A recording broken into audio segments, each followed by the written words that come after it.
Bonjour Ousmane Aledji, c'est un plaisir de vous avoir avec nous en Haïti et merci de participer à Allez vos verts. Merci à vous, je suis assez ravi d'être ici, qui est encore chez moi.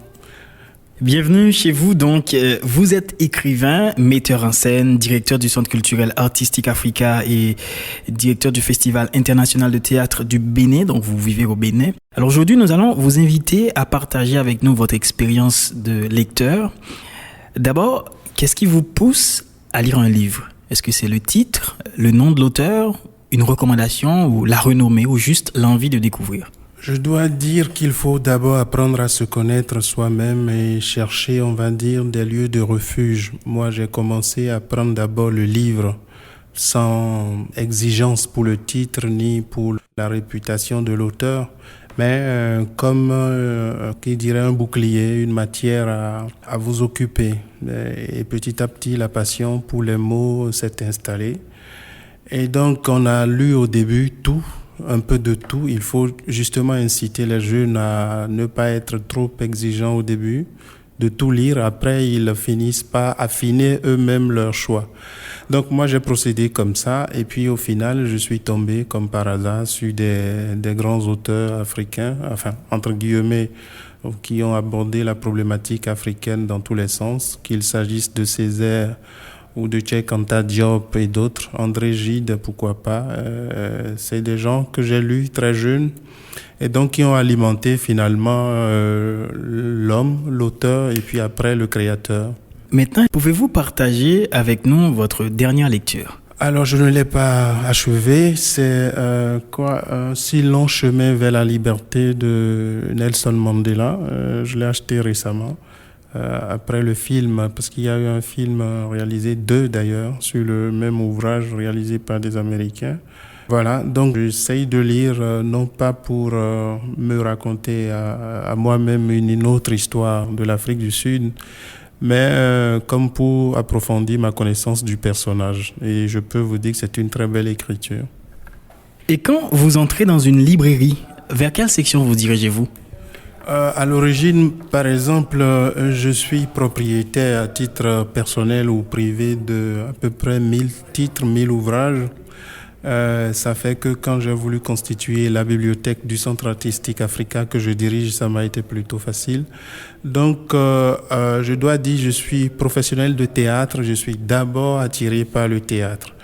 Mais cela dit, personnellement, je m'alimente de tout, surtout, on va dire, de livres à caractère historique, à caractère politique aussi, parce que je pense que la problématique du monde est politique. Donc, je me documente, je m'alimente. Cela n'empêche pas qu'on aille totalement vers la littérature pure, c'est-à-dire la littérature de création, de fiction. S'il y a des auteurs, je fonctionne un peu comme tout le monde, hein. Les prix sont incitatifs. Tel a reçu tel prix ou tel auteur a été remarqué à tel festival. Donc c'est incitatif. Tout le monde fonctionne un peu comme ça, moi aussi. Est-ce que vous vous souvenez de la dernière fois où vous étiez dans une librairie? Et si oui, quel livre vous avez acheté? La dernière fois, c'était hier, ici, à Port-au-Prince. J'ai vu beaucoup de livres. Moi, c'est ça, j'ai la boulimie du livre. Et si je me mets à acheter, je repars forcément à la maison avec énormément d'ouvrages. Mais hier, j'ai voulu acheter un disque qui est le fonctionnement, on va dire, des mises en voix de textes d'auteurs ici.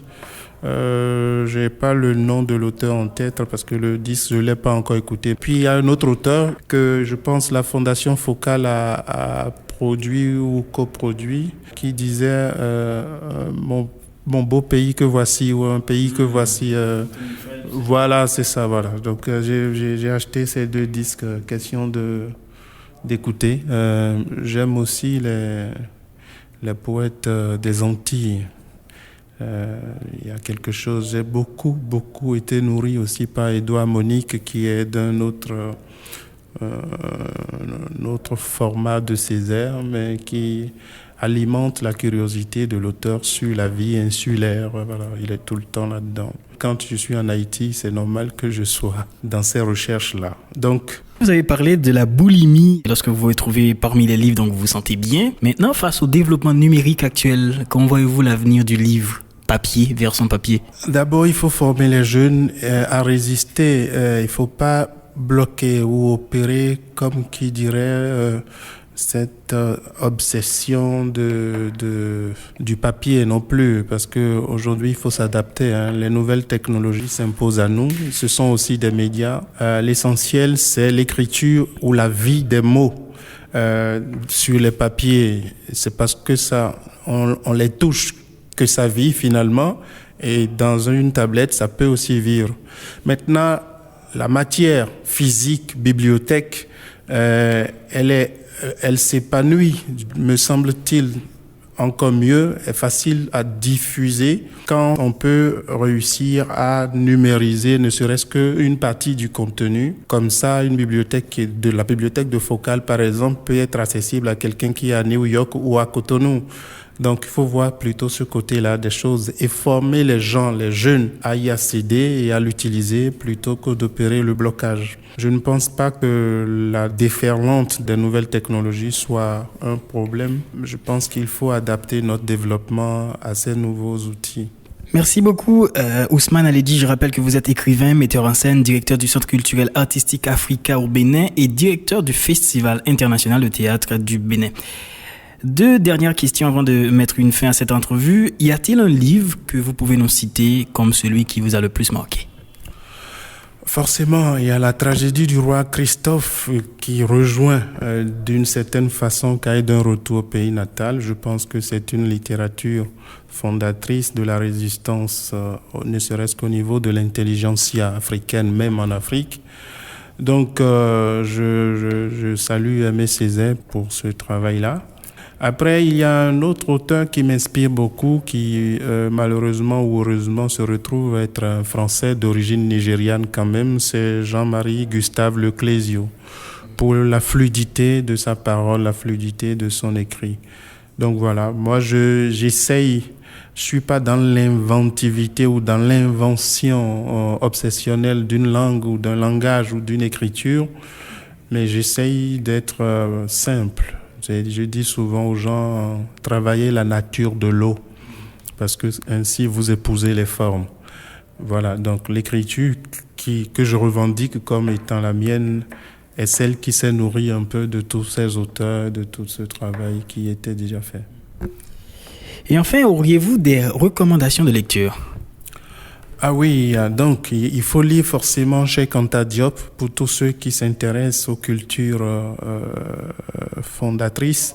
Cheikh Anta Diop, c'est une école incontournable aujourd'hui, je pense, dans la connaissance des civilisations et des transmutations aussi.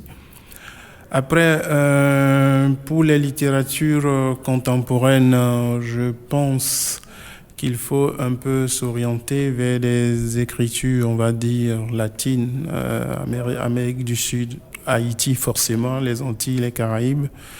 J'ai pas d'auteur pour ne pas faire de frustration, sinon je reviendrai à Césaire, à Léon Gontran, Damas, enfin tous ceux que vous connaissez.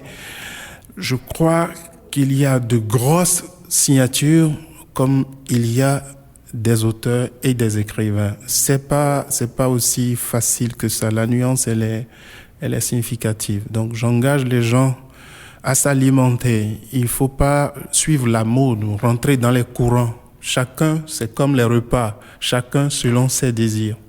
Je vous remercie pour l'accueil et l'attention et la qualité de vos questions aussi. Merci beaucoup, Ousmane Aledi.